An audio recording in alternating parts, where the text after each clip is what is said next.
day lives.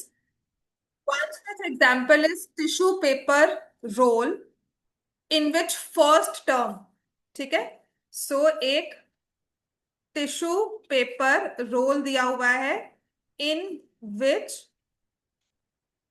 First term is diameter. First term is diameter of the core of the roll. And twice the thickness of the paper, twice the thickness of the paper is the common difference. ठीक है, difficult कह सकते हो, different कह सकते हो, case study ये वो चीज है जिसमें लिखा है AP in many situations in an die phrase पूरा दिया हुआ है. One such case is tissue paper roll in which first term is the diameter of the core of the roll and twice the thickness of the paper is the common difference. देखो होता क्या है कि एक ऐसा role होता है जिसके ऊपर टिश्यू पेपर ना रैप किया जाता है ना. तो जब ऐसे रैप करके वो जो सेकेंड लेयर फॉर्म करेगा ना, तो फर्स्ट लेयर सेकेंड लेयर में डिफरेंस जो होगा वो क्या, twice the different thickness of the paper is the common difference. समझ में आ गया. If the sum of first n rolls of tissue on a roll is given by, ठीक है, तो सम ऑफ फर्स्ट एन ये कहा गया है, first N rolls of tissue. तो फर्स्ट रोल किया, एक राउंड अबाउट में पेपर घुमाया, फिर घुमाया, फिर घुमाया, थिकनेस बन जाती है ना. तो कहते हैं किसी भी दो रोल्स की जो थिकनेस है that is twice the thickness of the paper. ये टिश्यू पेपर का रोल था, इसकी पहली आपने ऐसे कवरिंग घुमाकर लेकर आए, इसके बाद दूसरी वाली कवरिंग लेकर आए. ऐसे ही होता है, किसी चीज को आप रैप कर रहे हो तो पहली कवरिंग फिर दूसरी कवरिंग. तो जो इसमें थिकनेस, जो कॉमन डिफरेंस बना that is twice the thickness of the paper. जो थिकनेस आएगी पेपर की that is the common difference. ठीक होगी बात, है उसका डबल. तो एस एन लिखा हुआ है आपको, सम ऑफ फर्स्ट एन रोल्स. तो इसमें आपने जितने रोल किए, एन रोल्स किए, अगर आपने द एन बार टिश्यू पेपर को घुमाया है तो सम ऑफ एन टर्म्स ये बनकर आ रहा है. Question says find S N minus one B part radius of the core. ठीक है. अब टेंथ में होने का ये फायदा है कि हम क्वेश्चन नहीं करते कि ट्वाइस की थिकनेस कैसे होगी, जो दिया हुआ है उसको वैसे ही चिपकाना है. ठीक है ना. आई विल नॉट क्वेश्चन की how twice the thickness of paper is the common difference. आपको एक सम ऑफ एन टर्म्स का फॉर्मूला दिया हुआ है, क्या इससे एपी बन सकती है ना. उस एपी की फर्स्ट टर्म बन सकती है, तो इसके हिसाब से वो क्या है, डायामीटर. तो तुम रेडियस निकाल सकते हो, इसके हिसाब से उसका कॉमन डिफरेंस निकाल दिया. ठीक है. कॉमन डिफरेंस का को हाफ करेंगे तो थिकनेस ऑफ द रोल आ जाएगा. वो थिकनेस क्यों डबल हुआ, क्या हुआ, वो सब क्वेश्चन हमें नहीं करना होता कि ऐसे कैसे हो गया. ठीक है. So what is the diameter of roll, what is diameter of roll when one tissue sheet is rolled over it. ये बिल्कुल नहीं हुआ, समझ नहीं आया. ये दिया हुआ है, वो एपी फॉर्म कर दी थी. हाँ, थोड़ा बहुत नंबर मिल जाएंगे थोड़े बहुत पर. हाँ, बिकॉज इसमें मेंशन करना होता है कि व्हाट इज द डायरेक्टर. बात समझ में आई कि नहीं आई. मतलब सबसे बड़ा एडवांटेज नाइन्थ में होने का, टेंथ में होने का मतलब ये होता है कि आप क्वेश्चन नहीं करते हो कि डबल कैसे आया. जस्ट क्वेश्चन को देखो, आपको एस एन दिया हुआ है 0.1 n² plus 7.9 n. Can you find S N minus one. S N minus one निकालने के लिए क्या करना होगा, एन की जगह यहाँ पे n² लिखा है ना, तो n माइनस वन में क्या करना होगा, put n as n minus one. ठीक है. तो 0.1 n माइनस वन का स्क्वायर 7.9 n माइनस वन. बात समझ में आई है, नहीं किया ये, समझ में आ गया ना. जब भी आपको कहा जाए A N minus one, A N दिया हुआ है, ए एन माइनस वन निकालना है, तो आपने जो जो आपको सबस्क्रिप्ट दी होती है ना यहाँ पर, वो ही पुट करनी है. यहाँ पर आपके पास आ जाएगा 0.1 n² plus 1 - 2n plus 7.9n -7.9, ये आएगा। फिर ये आ जाएगा 0.1 n² plus 0.1 -0.2n plus 7.9n -7. ठीक हो गया इतना? तो 0.1 n² ऐसे ही रहा, प्लस 7.7n हो जाएगा, है ना? 7.7n हो गया ना ये, इन दोनों को सॉल्व किया तो। और ये है -8, नहीं, -7.8, यही है।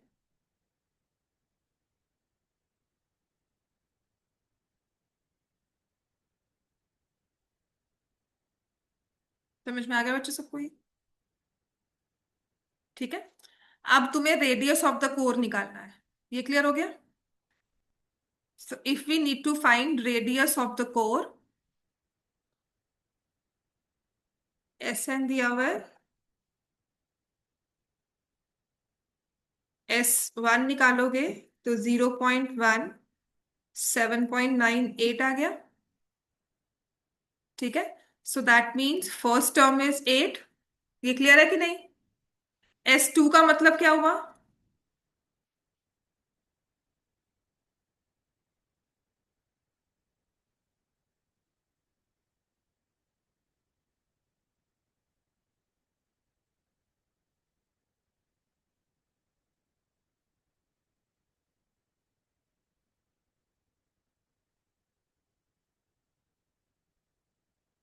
S2 का मतलब क्या हुआ? Sum of two terms.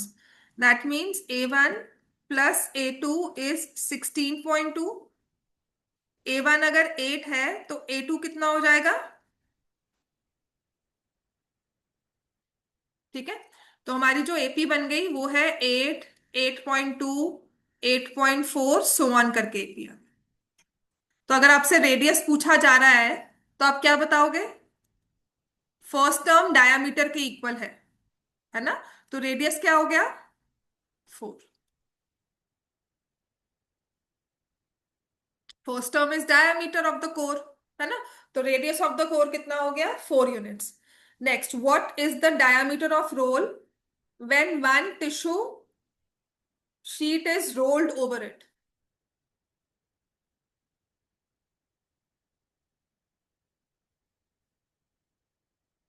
ये पता है कैसा है? एरियाज ऑफ सर्कल के हिसाब से देखो इसको। अब ऊपर से देखना, अब we are not looking it like horizontal, हम उसका टॉप व्यू ले रहे हैं, ये रोल होगा। ठीक है, ये रोल है जो एम्प्टी वाला रोल होता है। इसके ऊपर तुम ऐसे थिकनेस कर रहे हो, तुम्हें ये जो मिल गई डायामीटर, दैट इज 8। ठीक है। So this is the circle, इसके अराउंड तुम पेपर ऐसे रोल कर रहे हो, इसके अराउंड ना पेपर ऐसे रोल हो रहा है ना? तो सर्कल के बाहर सर्कल बन गया, इसका डायमीटर तुम्हें 8 दे दिया। ठीक है। Twice the thickness of the paper is the common difference. तो यहां से और यहां से बड़ा। ठीक है। हमारे पास फर्स्ट टर्म आ गई 8, कॉमन डिफरेंस कितना आ गया? 0.2। क्लियर है ना? तो थिकनेस ऑफ पेपर कितनी हो गई? 0.1। अब तुम बताओ कि फॉर एक अगर हमने रोल किया है पेपर को, तो इस पूरे रोल के साथ डायमीटर कितनी बन जाती है? 8.2 हो जाएगा। 0.1 यहां से, 0.1 यहां से, है ना? बात समझ में आई कि नहीं? नहीं। हो गया क्लियर ये? ठीक है। सो आंसर हमारा थर्ड पार्ट का है 8.2। इसके अलावा कुछ था इसमें और? फर्स्ट क्वेश्चन वही है, fourth term mode of the distribution, calculate the value of y, which is fine.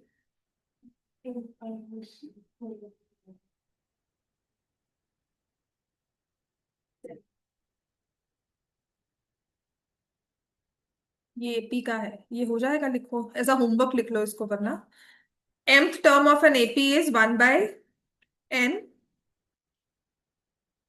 mth term of AP is 1/n, and nth term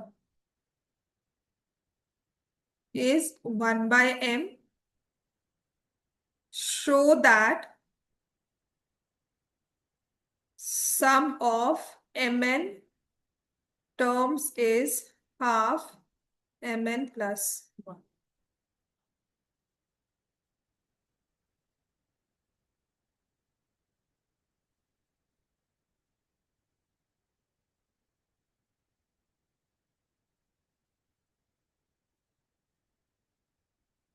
ठीक है, इसमें ए की वैल्यू निकालोगे, डी की वैल्यू निकालोगे, दो इक्वेशंस बन गई ना ए और डी में.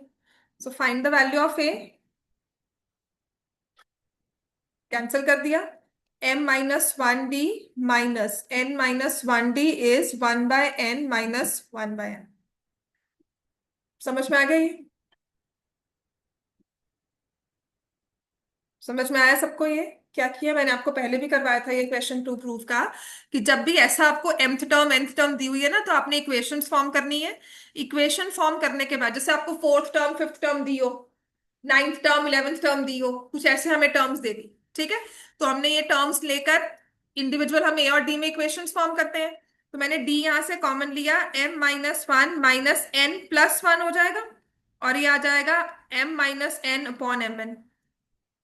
ठीक है, -1 +1 cancel, D m-n is equal to m-n/mn. तो डी की वैल्यू क्या आ जाएगी? 1/mn. अब इस डी की वैल्यू के साथ फाइंड द वैल्यू ऑफ ए. इस डी की वैल्यू को यूज करके ए की वैल्यू निकालनी.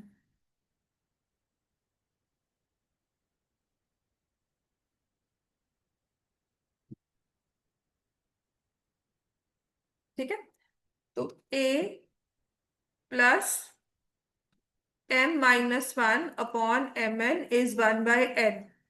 ए की वैल्यू निकालनी है 1/n minus m-1 mn. LCM ले लोगे mn, यहां से मल्टीप्लाई होगा m, किसके पास m नहीं है, -m+1 है ना, क्योंकि ब्रैकेट्स के बाहर ये हमारी कंप्लीट टर्म है. m हो गया कैंसल, a की वैल्यू भी क्या आ गई? 1/mn. अब सम ऑफ mn टर्म्स का फॉर्मूला लगा लो. सम ऑफ n टर्म्स का फॉर्मूला क्या होता है? यहाँ पे mn/2 a plus mn-1 into common difference 2a1. अच्छे से लिख देती हूँ यहाँ पर ना. सो ए भी आ गया, कॉमन डिफरेंस भी आ गया. If I need to find sum of mn terms, तो ये फॉर्मूला होगा mn/2 2a plus mn-1 into D. यही होगा.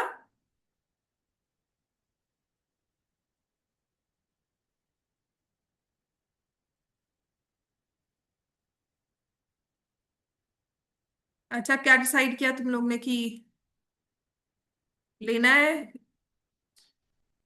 Standard maths. टीचर्स ने कह दिया स्टैंडर्ड लो.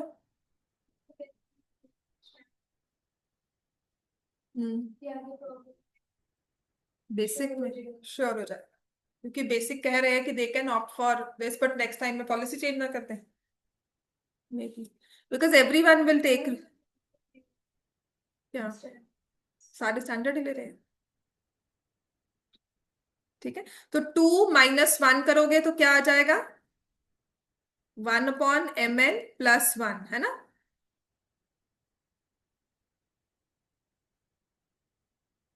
मतलब पॉलिसी चेंज हो सकती है.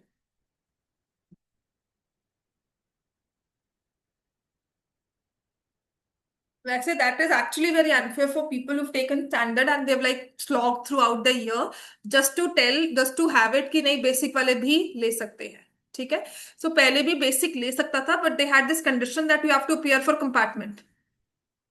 राइट, तो वही सेम रूल रखो ना.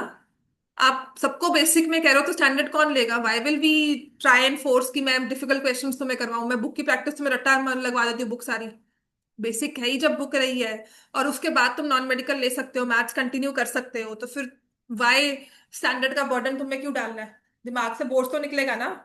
जितने तुम ब्रेनी हो, जितना तुम कर लेते हो, तुम बुक अच्छे से रट के चले जाओ.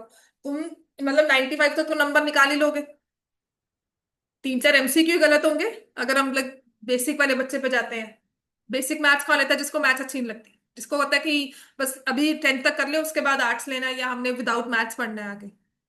ठीक है ना। डजंट मेक सेंस एक्चुअली, ये पॉलिसी चेंज वैसे ही बड़ा अजीब लग रहा था, तो मे बी कंटेंशन में हो, इस साल कर दिया हो, नेक्स्ट ईयर ना रूल आउट करें। है ना। चलो नेक्स्ट आ जाओ, हम कर रहे हैं अपना ट्रिग्नोमेट्री। कल तक ट्रिग्नोमेट्री जितना भी किया समझ में आया। ठीक है। ट्रिग्नोमेट्री में ना पहले आकर तो लिखो साइन रूल क्या होता है। Sine of any angle, cos of any angle, tan of any angle, then what is cosecant theta, then what is secant theta, and what is tan theta। अगर ये चीजें याद कर लोगे ना तुम्हारा बेसिक्स कवर होगा। आज देखो दो चीजें प्लान कर रही हूं मैं करवाना। आपने एक्सरसाइज का जो मेन क्वेश्चन है जो मैंने कहा था एग्जाम्पल 2 में भी आज तक तो आया नहीं, है ना, पर वो एक बार करवा दूंगी सो दैट हमारे दिमाग से निकल जाए, क्योंकि अभी नहीं करवाए लटकता रहेगा, क्योंकि बाद में करवाने का मन ही नहीं करेगा। एक वो करवाऊंगी। इसके अलावा अगर आपको लगता है एक्सरसाइज में कुछ ऐसे क्वेश्चंस है जो आपसे नहीं सॉल्व हो रहे, राइट, वो, या फिर हमारी जो वर्कशीट है असाइनमेंट वो करवाऊंगी। उसके बाद if we have time I will start with standard values of some angles, trigonometric ratios in some standard angles. ठीक है। तो साइन थीटा हम लोग क्या लिखते हैं, ऑपोजिट साइड अपॉन हाइपोटेन्यूज, जिससे आप बोल देते हो perpendicular upon hypotenuse. And we take the case of a right angle triangle, जिसमें किसी भी एक्यूट एंगल को थीटा लिख लिया। तो जब साइन रेशो निकालनी है तो इस थीटा के ऑपोजिट साइड लेनी है और लेना है hypotenuse. Cos theta talks about adjacent side upon hypotenuse, तो उसको बोल देते हैं बेस अपॉन हाइट। ठीक है। tan थीटा क्या होता है, ऑपोजिट अपॉन एडजेसेंट, जिसको आप sine theta by cos theta भी लिख सकते हो और जिसको परपेंडिकुलर बाय बेस भी लिख सकते हो। Cosecant theta is 1/sin theta. ठीक है ना। तो यहां से मुझे क्लियर होता है कि अगर हम साइन और कोसेकेंट को मल्टीप्लाई करेंगे प्रोडक्ट 1 आएगा, because they are reciprocals of each other। और रेशियो में I will say hypotenuse upon opposite side. secant is 1/cos theta, hypotenuse upon adjacent side. ठीक है। और tan हो जाता है cos theta by sin theta, adjacent upon opposite side, right. और हमने ये भी देखा था कि by the nature of the sides जो उसकी रेशो में आ रही है, मुझे पता है कि साइन थीटा की वैल्यू 0 और 1 के बीच में होती है, कि मैक्सिमम से मैक्सिमम वो 1 आएगा, उसके ऊपर नहीं जा सकता। हाँ, हाँ सॉरी, मैंने टैन ही लिख दिया, इट इज कॉट। ठीक है। तो obviously this is cot. Reciprocals ये 3 है ना। ठीक है। तो साइन थीटा की मैक्सिमम वैल्यू, कॉस थीटा की भी मैक्सिमम वैल्यू 0 और 1 है, बिकॉज बेस में दोनों के हाइपोटेन्यूज है which happens to be the longest side of the triangle. So by virtue of the ratio of sides जो हमने ली है, हमारी कॉस और साइन की रेशियो 1 के छोटी होगी। और अभी हम नेगेटिव रेशियोज नहीं ले रहे हैं, हम पॉजिटिव वाली ही बात कर रहे हैं। टैन की जो रेशियो होती है ना, वो इन्फिनिटी से जाती है, 0 से शुरू होकर जितना मर्जी इसको आगे ले जाओ, ऑब्वियसली, बिकॉज जो ऑपोजिट और एडजेसेंट साइड है दोनों में से कोई भी बड़ी हो सकती है, कभी परपेंडिकुलर बड़ा होगा, कभी बेस बड़ा होगा, है ना। तो कभी भी हम लोग इसको डिफाइन नहीं कर सकते, तो 0 इसकी मिनिमम लेकर we can go on till infinity. Obviously infinity is not included, कभी भी इन्फिनिटी को इंक्लूड नहीं किया जाता। And when we talk about cosecant and secant, cosecant theta secant theta, क्योंकि इनके न्यूमरेटर में हाइपोटेन्यूज है, so it is always more than equal to 1। ये 1 से बड़ा ही होगा, because hypotenuse is the longest side. एक बड़ा नंबर डिवाइडेड बाय छोटा नंबर, 4/3 होगा, समटाइम्स 5/3 लिखा होगा, 5/4 लिखा होगा। तो कभी भी ऐसा चीज आता है तो हमेशा ये मोर देन 1 हो। ठीक है। तो इस पे असर्शन रीजनिंग के क्वेश्चंस आ जाते हैं। क्लियर हो गया। अब आओ एग्जाम्पल नंबर 2। अब जो एग्जाम्पल नंबर 2 है वो सिमिलर ट्राइंगल्स के थ्रू ही सॉल्व होता है। तुम्हें करवाया एग्जाम्पल 2। ज्योमेट्री करवा दी, ट्राइंगल्स नहीं करवाया, तो एग्जाम्पल 2 करवा दिया। एग्जाम्पल्स नहीं, फिर क्वेश्चन नंबर वो करवाया 6। How can you justify. चलो एग्जाम्पल नंबर 2 पे आ जाओ। सिर्फ करवा रही हूँ कि इन केस अगर कभी क्वेश्चन दिख जाएगा तो सॉल्व कर सकते हो, बट बिकॉज हमारे पास ट्रिग्नोमेट्री में इतना कुछ है, ये डालना ना बड़ा वो लगता है कि पेपर में कुछ डाला ही नहीं हमने। ठीक है, तो एग्जाम्पल 2 में ना ये हमारी एक थ्योरम ही है जो आगे हम लोग स्टैंडर्ड एंगल्स में यूज करेंगे। उसने लिखा है कि दो ट्राइंगल्स हैं हमने, और उनमें दो एक्यूट एंगल्स बी और क्यू इक्वल लिए हैं। ठीक है,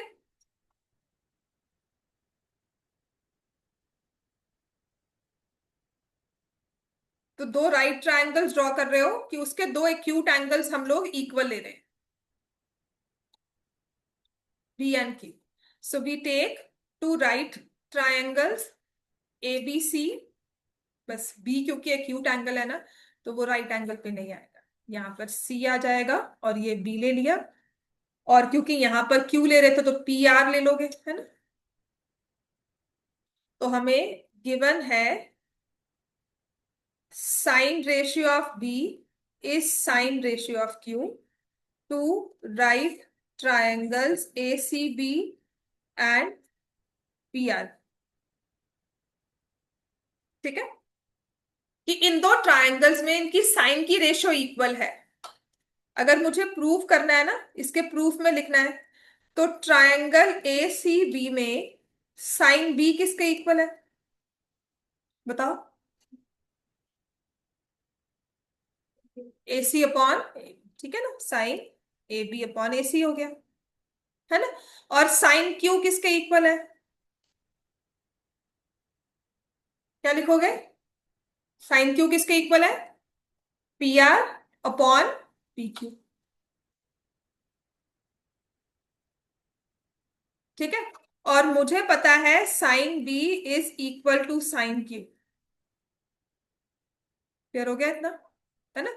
तो A B upon A C is equal to P R upon P Q, ये आ गया। A C upon A B, sorry, बोल कोई रही है, A C upon A B. ठीक है, A C upon A B is equal to P R upon P Q.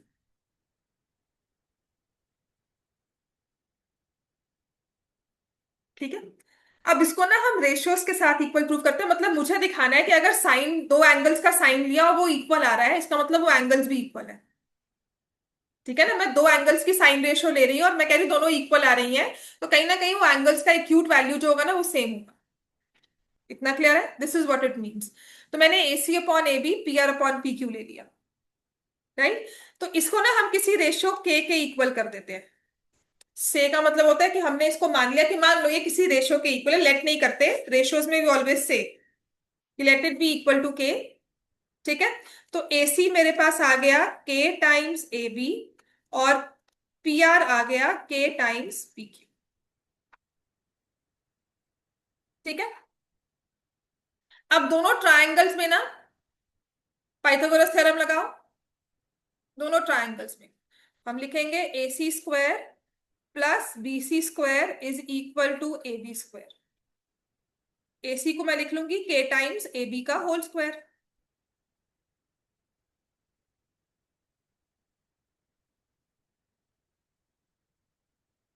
ठीक है, तो बी सी स्क्वायर आ गया A B square minus K square A B square.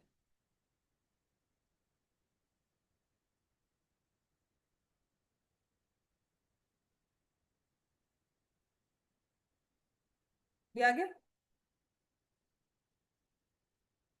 समझ में आ गया ना। सिर्फ कॉमन ले रहे हो फिर उसका अंडर रूट ले रहे हो, ऐसे ही दूसरे वाले ट्राइंगल में भी पाइथागोरस थ्योरम लगा लो। P R square plus R Q square is equal to P Q square.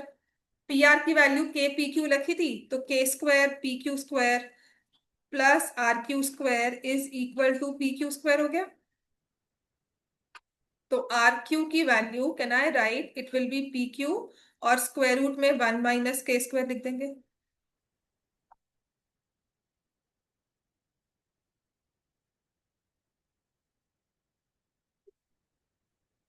ठीक है, क्लियर हो गया?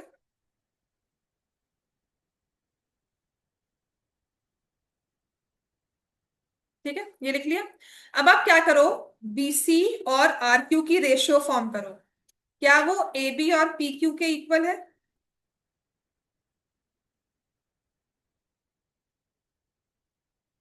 1 - k² स्क्वायर रूट 1 - k², ये कैंसिल हो गया। तो BC upon RQ is A B upon P Q. ठीक है, और यहां से देखो क्या लिखा हुआ था, A C upon A B is equal to P R upon P Q.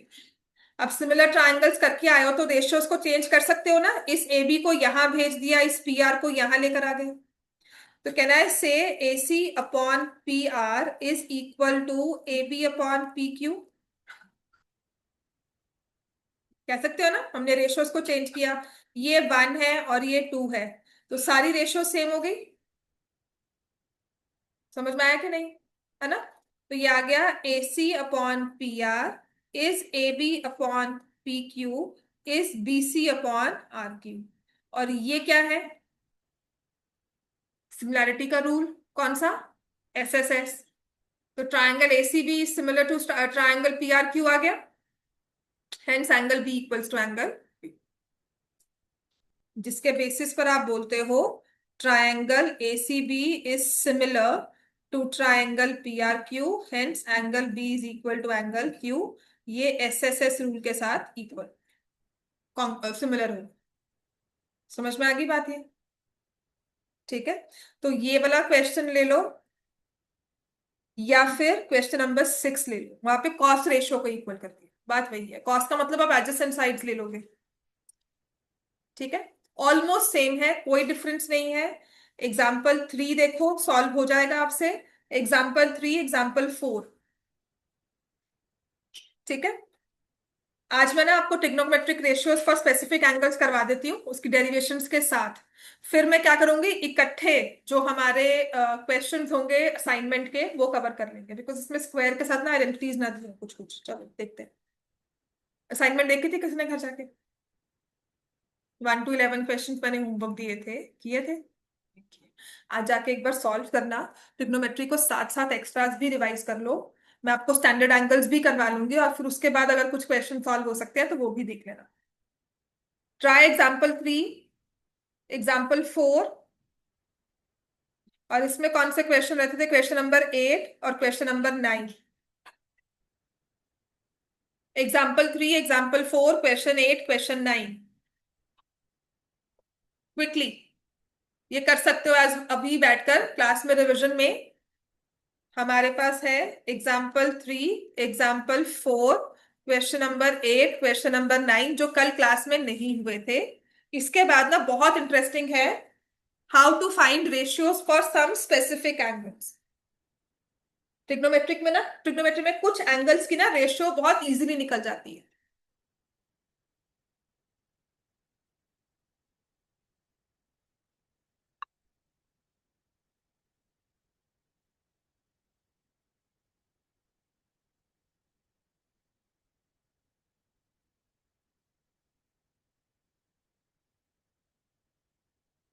दिया और अदर्शा समझ में आ रहा है तुम्हें?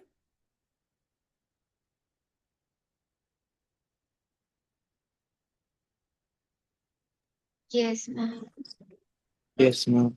Ready? चलो एग्जाम्पल 3 पर आओ, हो जाएगा सॉल्व ये। ठीक है, देखो इसमें क्या लिखा हुआ है। राइट एंगल सी पर है, ए बी 29 यूनिट्स है, बी सी 21 यूनिट्स है, ए सी की वैल्यू निकाल लोगे। पाइथागोरस से we can find value of A C. ठीक है, तो A C square is equal to A B square minus B C square. So A C square, A B का square कितना है? 29 स्क्वायर, बी सी कितना है? 21 square. ठीक है, तो इसको ना अगर कैलकुलेशंस नहीं करनी है और नहीं मन कर रहा तो ए स्क्वायर माइनस बी स्क्वायर कर लो।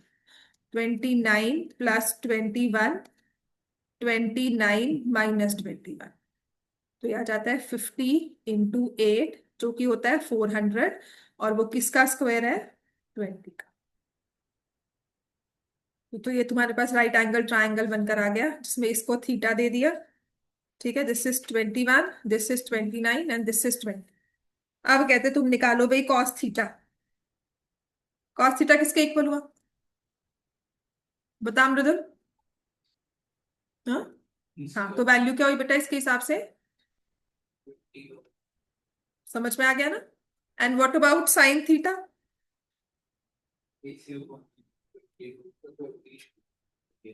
अब वो कहते हैं cos square theta plus sine square theta की वैल्यू निकालो। तो ये तुम्हें करना है। ठीक है, और यही थर्ड एक्सरसाइज के बाद आओगे ना, तो सॉल्व नहीं करोगे। ये तुम्हें सॉल्व करवाकर तुम्हें बता रहा है। ये हमारे लिए एक थ्योरम होती है, एक रूल होता है, एक फॉर्मूला होता है। ठीक है, तो थर्ड एक्सरसाइज के बाद ना अगर एक क्वेश्चन पेपर में दिख गया तो विदाउट सॉल्व कहोगे कि आंसर मुझे पता है। बात समझ में आई? तो हम लोग 29 का स्क्वायर रखेंगे इन द डिनोमिनेटर, 21 का स्क्वायर और 20 के स्क्वायर को ऐड करेंगे। 441 प्लस 400, 29 का स्क्वायर कैलकुलेट करोगे तो 841 आएगा। Answer will be 1। This actually an identity, third exercise में करनी है। सबसे डरावनी ना इसमें, अगर डरावने वाली बात की तो थर्ड एक्सरसाइज ही है जो मुश्किल लगेगी। तो पहले घबराना नहीं है, पहली बात तो थर्ड एक्सरसाइज पर जब आएंगे, ठीक है, उसमें सिर्फ प्रैक्टिस चाहिए। थर्ड एक्सरसाइज के जो आइडेंटिटी वाले क्वेश्चंस होंगे ना, आप अगर मुझे कहोगे मैम नहीं सॉल्व हुए तो मैं आपको कहूंगी एक बार और करके आओ। ठीक है, फिर आप मुझे कहोगे मैम नहीं समझ में आ रहे, फिर मैं कहूंगी एक बार और करके आओ। तो ये अपना पर्सनल होता है, कोई 5 बार करने में, कोई 2 बार करने में, कोई 4 बार करने में, और कोई 10 बार करने में समझ जाता है। सो उन वाले क्वेश्चंस को एक्चुअली प्रैक्टिस चाहिए। बात समझ में आ गया? क्लास में बहुत आइडेंटिटीज करवा दूंगी, बुक वाली कर लो, जैसे मर्जी एक्स्ट्रा कर लो। अल्टीमेटली होता क्या है कि सब में टेक्निक समझ में आनी शुरू हो जाती है। क्लियर हो गया? ठीक है, सो नेक्स्ट में स्क्वायर माइनस करने हैं, cos square theta minus sine square theta, तो इन दोनों को माइनस कर दोगे, 41/841 आ जाएगा। स्क्वायर्स को माइनस कर रहे हो ना, एक बार स्क्वायर्स को प्लस किया, आंसर मानना है। अब इन दोनों को यहाँ पे प्लस की जगह हमने माइनस लगा दिया, तो 441 माइनस 400/841 हो गया बी पार्ट में। बात समझ में आई ना सबको? Cos square theta, cos theta तुमने 21/29 लिखा है, साइन थीटा 20/29 है, माइनस करोगे तो यही सेम नंबर माइनस हो जाएगा। So answer will be 41/841। Example 4 पे आ जाओ। बुक के जो 8 और 9 रह गए वो प्लीज घर से कर लो एज प्रैक्टिस, क्योंकि जो नेक्स्ट करवाऊंगी ना वो इंटरेस्टिंग वाला होगा।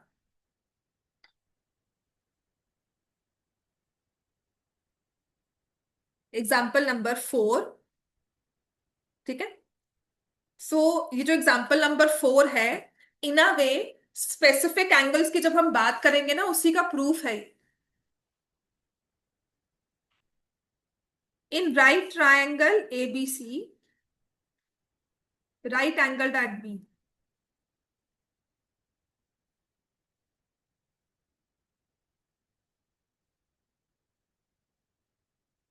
tan A जो है वो कहता है 1 के इक्वल है, तो ये वाले एंगल पे खड़े, या 90 डिग्री एंगल है, ए एक्यूट एंगल हो गया, tan A कहते हैं 1 के इक्वल है।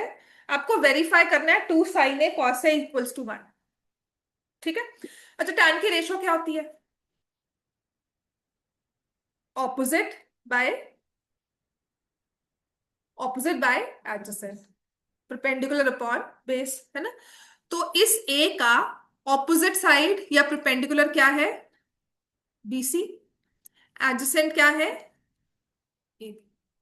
इक्वल्स टू 1 आ गया, जिससे आप लिख लोगे BC is equal to AB। इसको x ले लो, तो क्या आप AC की वैल्यू निकाल सकते हो?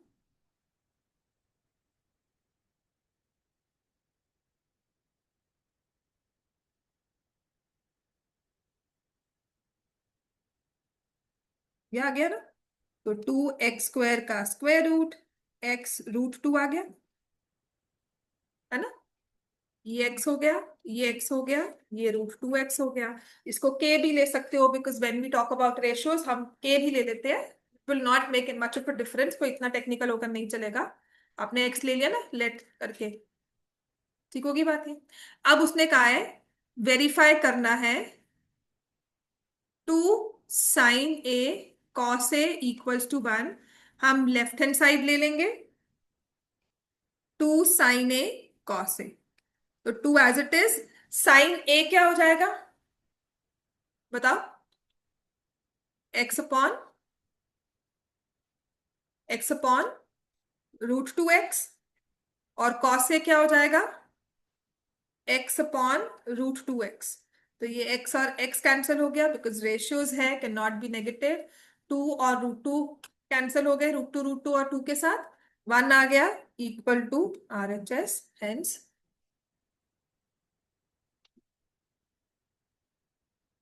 ठीक हो गया इतना? ठीक है।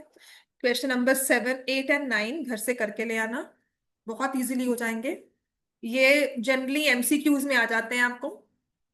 क्वेश्चन नंबर 8 एंड 9 ना वैल्यू दी होती है, आपको कहा जाता है इसकी वैल्यू निकालो, किसी भी रेशियो दी होगी। मैं क्वेश्चंस क्लास में करवा भी दूंगी, वो वाले असाइनमेंट में दिए हुए हैं, ठीक है, या कर ही लोगे। चलो लिखो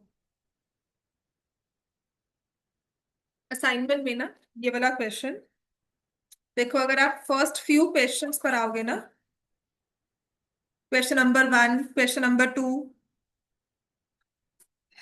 कहीं ना कहीं इन क्वेश्चंस को कर सकते हो, एक बार ट्राई कर लेना। But what I want really to solve is,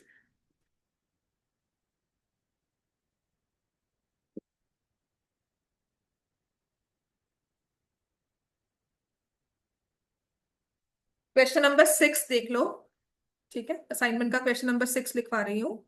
first 5 questions as practice बाद में कर लेंगे, जिसमें लिखा हुआ है 5 tan θ equals to 4, find value of, ठीक है, 5 sin θ -3 cos θ upon 5 sin θ +2 cos θ, इसकी वैल्यू निकाल। अब ये अगर MCQ में आएगा तो इसकी शॉर्टकट होता है, और अगर ये आपको फुल फ्लेजेडली 3 मार्क्स में आता है, ठीक है। अगर 3 मार्क्स में आएगा या जैसे भी MCQ में भी आ रहा है, तो तुम्हें पता है, तुम्हें राइट एंगल ट्रायंगल ड्रॉ करना है, इस एंगल को थीटा लेना है। tan θ 4/5 कहा है, अगर 5 tan θ 4 कहा है तो tan θ इज 4/5। tan की रेशियो क्या होती है? ऑपोजिट बाय एडजेसेंट इज 4/5, ठीक है। तो ऑपोजिट साइड थीटा के 4, एडजेसेंट साइड 5। तो ये जो हमारा हाइपोटेन्यूज है, ये किसके इक्वल आ जाएगा? √4² + 5², 16/25, 41। क्लियर हो गया ना? फुल फ्लेटेडली लिख लोगे ना, in triangle ABC tan θ let angle C is tan θ is theta, so tan θ AB/BC is equal to 4/5। इसको 4 के 5 के ले लोगे और ये √41 आ जाएगा। समझ में आ गया? बाय पाइथागोरस थ्योरम फुल फ्लेजेडली लिख लेंगे ना इसको प्रॉपरली, ठीक है।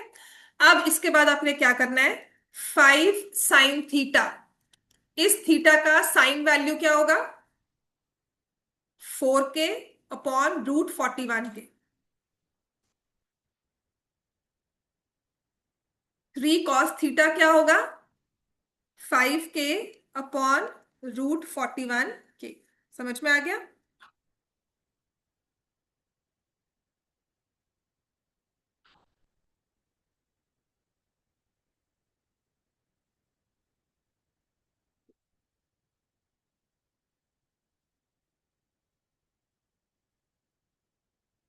पहले तो ये के खत्म हो जाता है, तो 20/√41 -15/√41, 20/√41 +10/√41, है ना? अच्छा, समझ में आ गया? ये √41 बिकॉज दोनों ही डिनोमिनेटर्स हैं, सेम है, कैंसिल हो जाएंगे। तो ये बन जाता है 20 - 15/20 +10 5/30, 1/6। ठीक है, इसका शॉर्टकट भी है। जब हमारा चैप्टर खत्म हो जाएगा ना, तो इसका शॉर्टकट जो है, जो थर्ड एक्सरसाइज के बाद समझ में आएगा मे बी, और अभी भी कर सकते हो। बट ऐसे क्वेश्चंस आपके एमसीक्यू में जरूर आ जाते हैं। समझ में आ गई बात? आपको रेशियो दी हुई है और फिर कुछ आपको टर्म दे दी, उस टर्म की वैल्यू निकालनी है इन टर्म्स ऑफ दैट। तो ये अगर एमसीक्यू में आता तो के लेने की जरूरत नहीं होती। समझ में आ गया इतना? ठीक है। और डिफिकल्टी लेवल होता है जब इसमें +1 दे देते हैं। यहाँ तो आपने सॉल्व कर लिया, जब +1 दिया जाएगा ना तब थोड़ा डिफिकल्टी लेवल बढ़ जाता है इसमें। इतना क्लियर हो गया सबको? यहाँ तक कोई कंफ्यूजन है? बात समझ में आ गई? तो आपने फर्स्ट 11 क्वेश्चंस ना, मतलब फर्स्ट 11 क्वेश्चंस तो करके आने ही हैं। प्रैक्टिस में अगर अभी करना शुरू कर दोगे तो आगे काम काफी आसान हो जाएगा। ठीक है। अब आते हैं trigonometric ratios for some specific angles.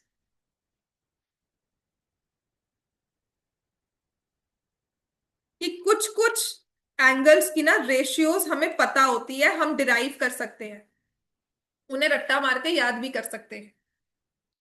ठीक है। वो कौन सी रेशियोज हैं? देखो, बात हो रही है राइट एंगल ट्रायंगल की, है ना?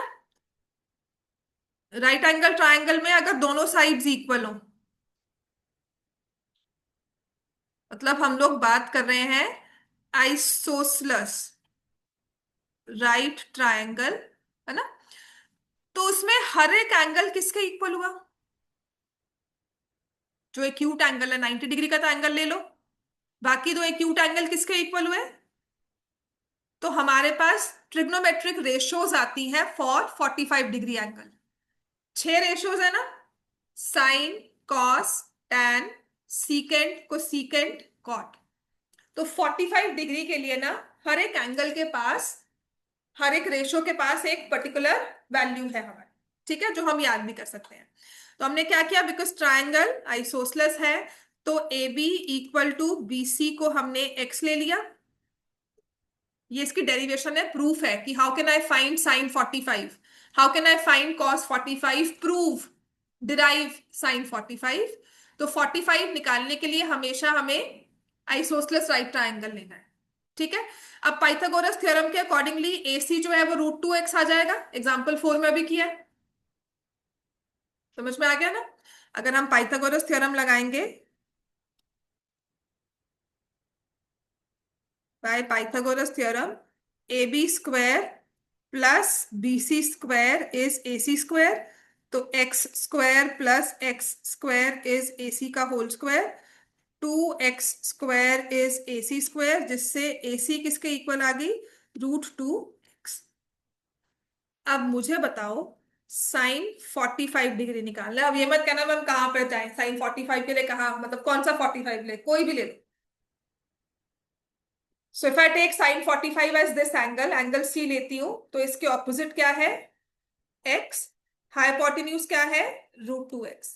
सो sine 45 is equal to 1/√2, that is for every angle, for every triangle 45 sine ratio जो होती है वो है 1/√2। What about cos 45 degrees? अब यही वाला ले लो, एडजेसेंट x है, हाइपोटेन्यूज √2 आ जाएगा, तो 1/√2 ही हो गया। अब आते हैं tan 45 डिग्री, तो AB/BC करना है, x/x which is 1। So tan 45 is 1। ये डेरिवेशन है। ठीक है। अब ऐसे ही दो और एंगल्स हैं जिनकी डेरिवेशन हमें करनी है। तो हमने यहाँ पे आइसोसलेस राइट ट्रायंगल लिया, है ना? अब हम लेंगे इक्विलेटरल ट्रायंगल। फिर मैं टेबल बनवाऊंगी, टेबल को हम याद भी करेंगे। ठीक है, रट्टा लग जाता है टेबल का, और टेबल कभी भी कहीं भी बना सकते हो। इतना क्लियर हो गया सबको? नेक्स्ट लिखो, इन केस ऑफ, फिर सेकंड हम केस ड्रॉ करते हैं ऑफ इक्विलेटरल ट्रायंगल। कौन सा होता है भैया ट्रायंगल? जिसकी all sides are equal, and what about all angles? 60। ठीक है। तो हमने इक्विलेटरल ट्रायंगल लिया ऑल एंगल्स आर 60। इस इक्विलेटरल ट्रायंगल में एक परपेंडिकुलर ड्रॉ कर दिया। My figure is not as per scale. ठीक है। Let A B is equal to X units. A B को एक्स ले लिया, बी सी भी एक्स आ गया, ए सी भी एक्स आ गया। अच्छा, आपको ये पता है कि ये वाला एंगल ए बी सी जो है, एंगल बी वो तो 60 है।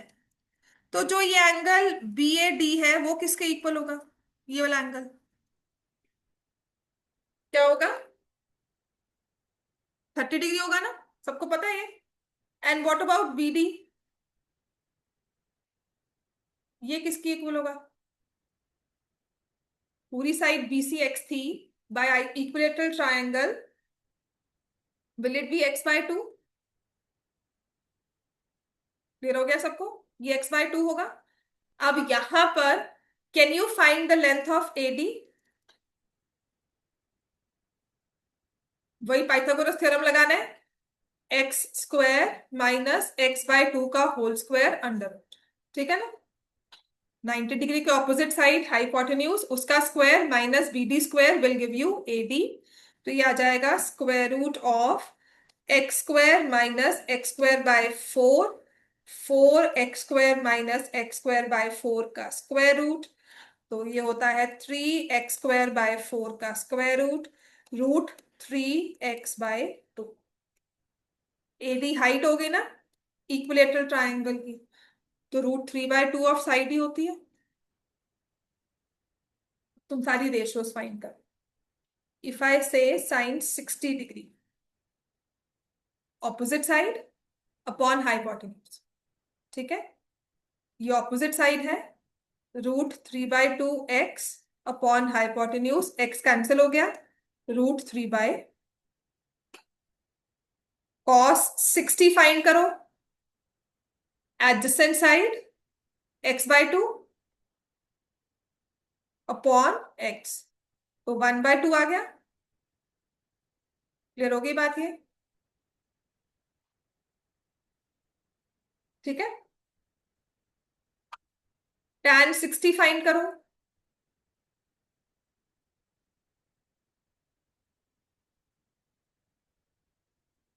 Opposite which is root 3x/2 upon adjacent which is x/2,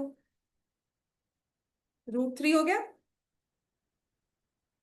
sign एक और एंगल था इसमें, ये 60 था, यहाँ 30 था, तो वी फाइंड साइन 30। 30 के ऑपोजिट क्या है? x/2 upon hypotenuse, this is 1/2।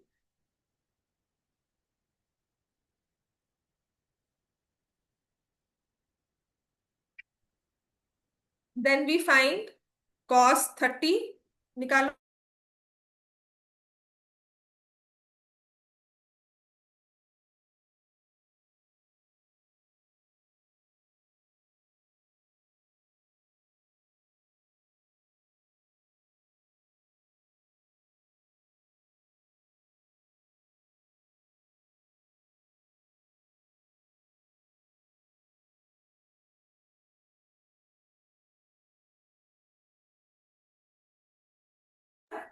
है ना?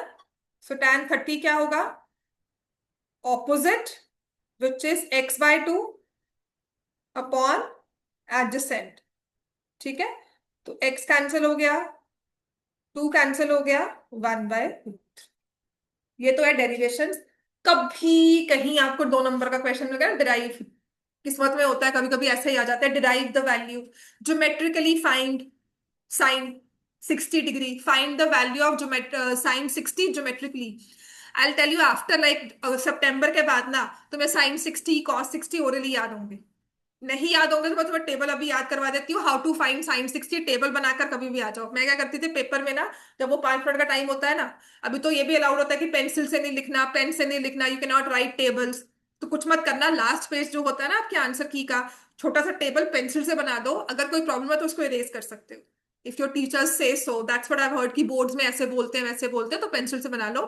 This was one way to ensure, क्योंकि हम क्या करेंगे, हमें क्वेश्चन आते हैं बेस्ड ऑन वैल्यूज। तो जब लास्ट मिनट में हम लोग करते हैं ना साइन 30 है, 1/√2 लिखना है कि 1/2 लिखना है, साइन 45 को ऐसे लिखना है, साइन tan 30√3 होता है या 1/√3 होता है।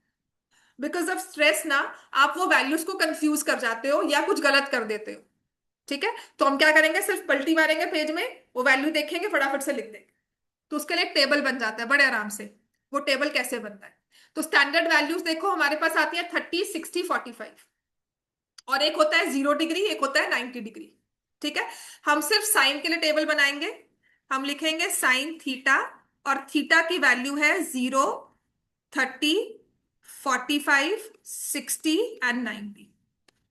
ठीक है, बहुत सारे वेज हैं, आपको फिंगर मेथड भी सिखाएंगे, सब सिखाएंगे, पर मुझे जो लिखने वाला मेथड होता है सबसे अच्छा वो लगता है।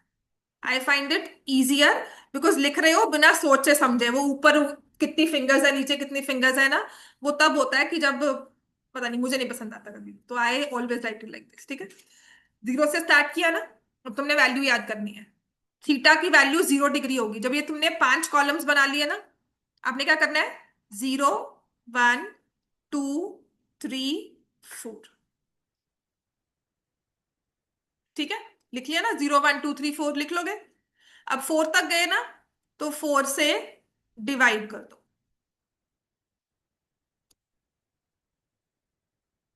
और इन सबके स्क्वायर रूट ले लो। जो अभी तुमने सारी वैल्यूज निकाली थी वो सब आ जाएगी, जिससे हमारे पास आ गया साइन थीटा 0.4, तो 0 होता है ना, 0 एनी नंबर 0 स्क्वायर रूट किया तो 0।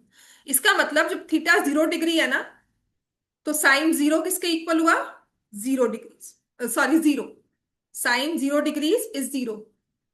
1/4 का स्क्वायर रूट 1/2 होता है। और देखो क्या लिखा था आपने, साइन ऑफ 30 डिग्रीज इज 1/2, लिखा था ना।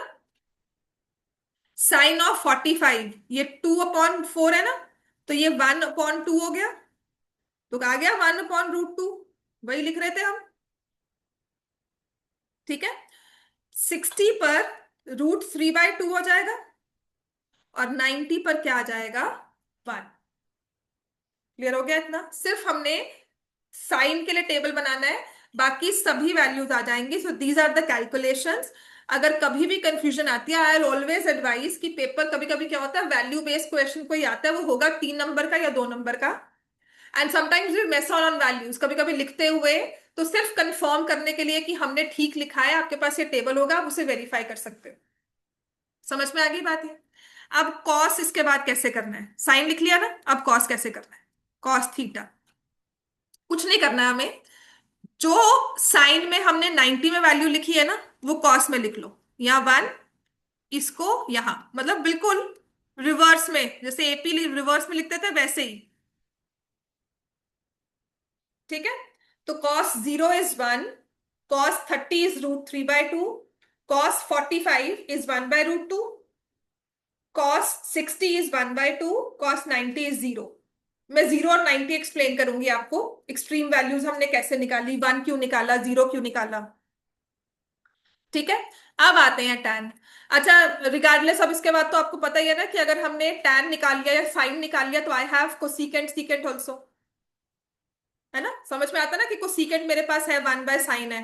तो कोसीकेंट का टेबल बनाओ ना बनाओ, अगर मैंने साइन को 0 लिखा है तो cosecant 0 is 1/0, sine 30 is 1/2, so cosecant 30 is 2। ठीक होगी बात ये, समझ में आ गया ना ये। अब आते हैं टैन पे। अच्छा, टैन का ना मैंने आपको बड़ा एक स्ट्रेट वे बताया था कि it is sign by cos. तो साइन और कॉस को डिवाइड कर दो, 0.1 क्या हो जाएगा, 0। 1/2 और 1√3/2 को डिवाइड करोगे, तो sine, sorry tan 30 is 1/√3। Tan 45 1 होता है, बिकॉज दोनों साइड सेम है, ऑपोजिट एडजेसेंट की वैल्यू सेम है, तो दोनों को डिवाइड करोगे रेशियो में, tan 45 is 1। Tan 60 is √3, and tan 90 is 1/0, which we say not defined या इंफिनिटी।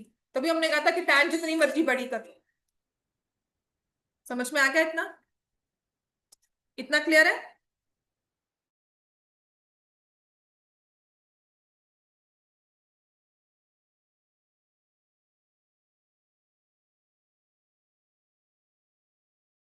इतना क्लियर हो गया सबको? ठीक है ना? अब आते हैं एक्सट्रीम वैल्यूज, बस लास्ट केस बताऊंगी, कल इस पे क्वेश्चंस करेंगे। इसकी डेरिवेशन समटाइम्स वो कहता है derive the value of sine 60 geometrically 2 marks में, तो वो डेरिवेशंस देखो 30 60 के लिए बनाओगे इक्विलेटरल, और 45 के लिए बनाओगे राइट एंगल, हमेशा आइसोसलेस राइट। ठीक हो गया? अब आते हैं कि 0 डिग्री हमने कैसे कह दिया कि साइन 0 इज 0, साइन 90 इज 1। आपने एक राइट एंगल लेना है, इसको थ्योरेटिकली समझाया गया है। ठीक है? एक राइट ट्राइंगल लेना है ABC, इसको मैंने थीटा ले लिया। साइन थीटा हमारा क्या होता है? Opposite upon height. ठीक है? इस थीटा को हमने लेना है 0 डिग्री। फॉर थीटा एज 0, इसका मतलब जो ये इंक्लिनेशन है ये बिल्कुल 0 हो जाएगी। तो क्या ये पॉइंट ए जो है वो बी पे ही आ जाएगा? ठीक है? तो ऑपोजिट साइड क्या होगी? When theta is 0, then we have point A and B coincide, which makes length of AB 0। और अगर ऑपोजिट साइड 0 हो गई तो हाइपोटेन्यूज BC के इक्वल रख लो, जैसे मर्जी रख लो, it will, sine 0 will always be 0। बात समझ में आ गई? है ना? राइट? अब आते हैं sine 90। That means when theta is 90 degree, इस एंगल को 90 करना है।